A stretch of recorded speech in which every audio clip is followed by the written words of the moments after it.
What's that word you use? Spoilers. Spoilers. Spoilers. Spoilers. Spoilers. Spoilers. I like that word. I thought you might. Hello everyone and welcome back to Review Who, and today we will be landing on the Web Planet.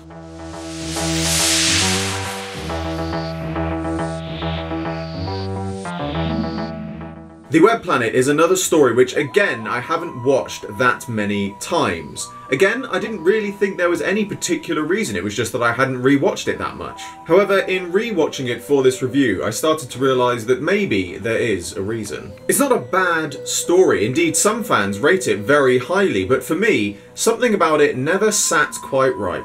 Because of its experimental nature, due to being one of the most technically ambitious Doctor Who stories of the time, and not to understate that it certainly had an impact on the series' future, I can't help feel at times that it still somewhat overreached itself.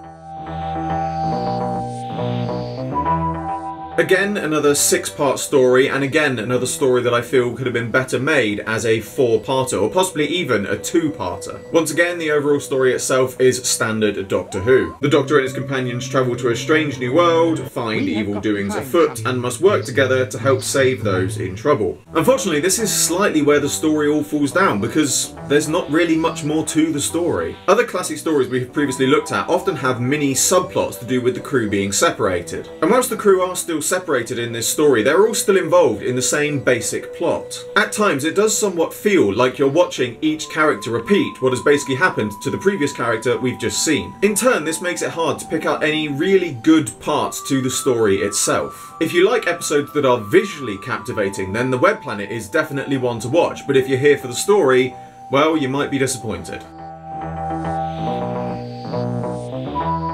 Despite not having much of a story, there is a fair amount of action that takes place. And I realised in re-watching the story how ahead of its time it was in terms of production.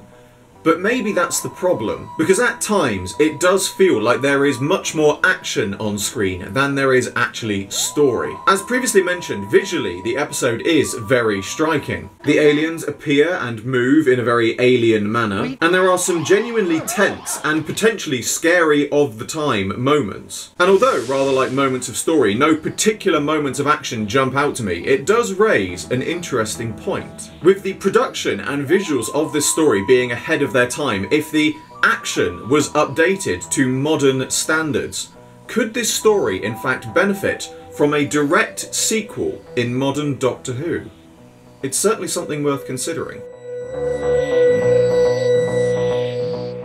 Whilst many productions have their fair share of trouble on set, this story was plagued by problems. Firstly, episode 2, the Zarbi overran by 16 minutes. This was due to a combination of flubbed lines, missed cues, problems with studio equipment, and also troubles with the Zarbi costumes themselves. Whilst today, 16 minutes may seem relatively short when you look at some of the deleted scenes that get cut out of things, in 1965, 16 minutes was a costly overrun. And secondly, during the recording of the 3rd episode, Escape to Danger, it turned out that some of the sets hadn't actually been delivered to the studio, and also the floor hadn't been painted for part of the production. Coupling this with lighting and camera issues, as well as an increasingly irate cast, the taping of episode 3 overran by 36 minutes this time. This did, however, lead to some humorous outtakes being left in the episode. A particular favourite outtake of mine is during episode 3, one of the Zarbi operators, unable to see properly from his costume,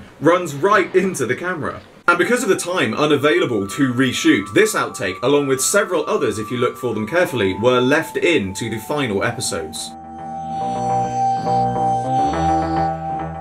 So where do I stand on this story? Personally, I think it is a story that could be skipped, but given its popularity amongst many fans, and to its credit it does stand up better than some other classic stories, I would say watch it and make your own judgments. It could become a story that, like me, you're not overly fond of, or it could become one of your all-time favourites. And that brings to a close another Review Who. As always, I hope you enjoyed this video. Like, favourite, subscribe, share, it really helps me out a lot, and be sure to check out the description below for a link to my Patreon. There is an exclusive webcomic and rewards for people who support it, and the funding generated by my Patreon helps me fund future videos. I salute you all, and I will see you with another video very soon.